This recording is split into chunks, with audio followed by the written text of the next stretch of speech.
Lung cancer and vaping among college students.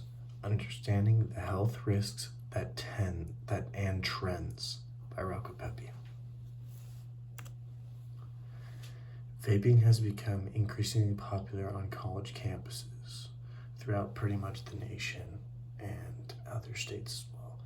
Many students believe it is a safer alternative to smoking, like smoking cigarettes. Emerging research connects vaping with long-term lung damage and cancer risks.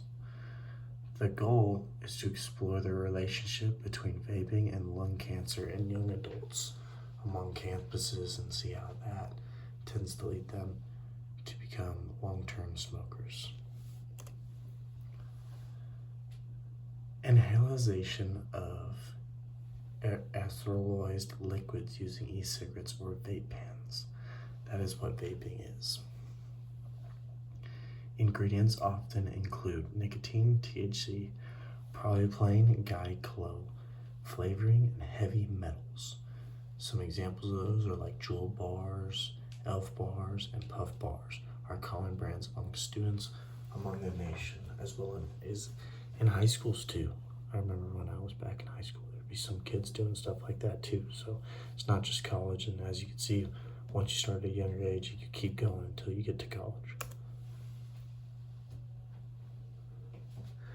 Rise of vaping in college students.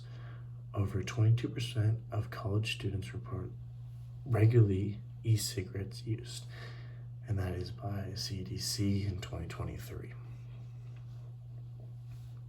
So I'm sure by now in 2025 it's probably gone up. And honestly, most of them, like the reasons why some of them do it is peer influence, stress, and honestly just a flavored option instead of smoking a regular cigarette. And social media and advertising plays most of the majority of the role, because you see someone that you're influenced by. If they're doing it, you probably want to try to do it or are going to try.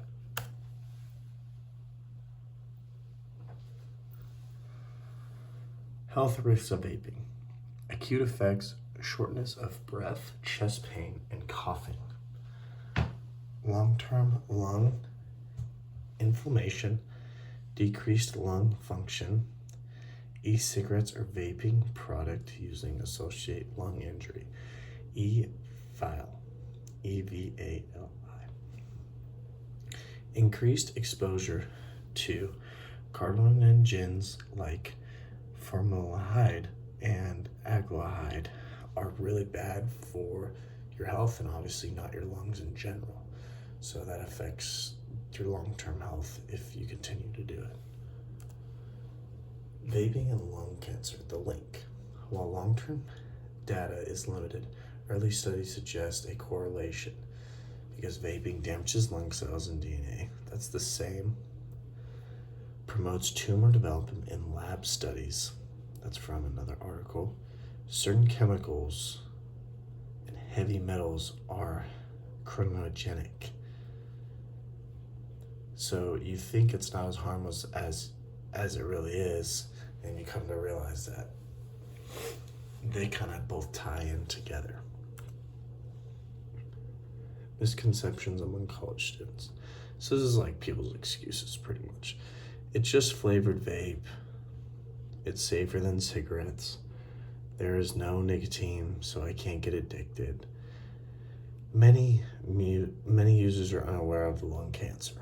So, and even if they are, they really just don't care because they will continue to do it, even though I guarantee if you ask a lot of them, they know the risks. So they think it's safer than cigarettes because there's no nicotine, but at the end of the day, you're still getting those toxins, those hard metals, all the things that are not good for your body in general. So it has nothing to do with the nicotine at the end of the day. It's the other stuff, like what makes it vaporize. Like you're getting metals and heat to then turn that liquid into vapor. Case studies and recent findings. Young non-smokers diagnosed with lung damage linked to vaping. So there you go.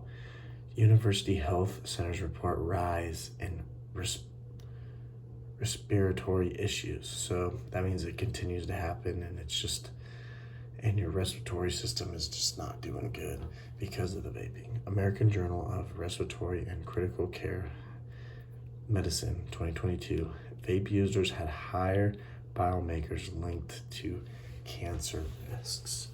So that means everyone that's vaping, there's a higher chance of you being linked to some cancer and some type of risk in something. Prevention and education. Increase campus education on long-term risks. Yeah, we all are trying to do that. You see kind of ads and commercials here and there.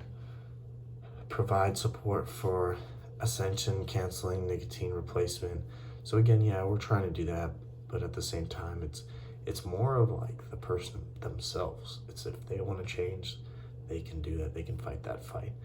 Social campaigns to fight misinformation. So most of the campaigns are more about like what it does. So I think those are doing good.